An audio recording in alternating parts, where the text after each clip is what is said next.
Hi guys, நான் உங்கள் அண்ணன் உலகர். நான் இன்றைக்கி பார்ட் டைமாக சம்பாதிச்ச இந்த நாட்டு காசு 10 தினார் எனக்கு கிடச்சிருக்கு. இதை பாருங்கள், இந்த ஊர் காசு எப்படி இருக்குன்னு. 10 தினார். ஆமாம், இந்த ஊர் நாட்டோட சிம்பிள் பாருங்கள். இந்த காட்டுறேன், இந்த போட்டு மாதிரி இருக்குல்ல, இதுதான் இந்த ஊர் நாட்டோட சிம்பிள்.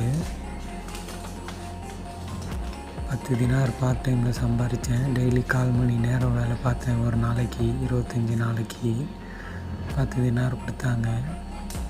ஆமாம், ஒன்றும் இல்லை. நான் என்ன வேலை பார்த்தேங்கிறத கமெண்டில் சொல்லுங்கள். இந்த நாட்டோட காசு எவ்வளோ வெளியும்னு பார்ப்போமா? இந்த பேனாவை பாருங்கள் எவ்வளோ அழகாக இருக்குன்னு, பிங்க் கலரில், மேட் இன் மலேசியா. ஒரு நோட்டோட வேல்யூ 270 ரூபா. × 10 எவ்வளோன்ட்டு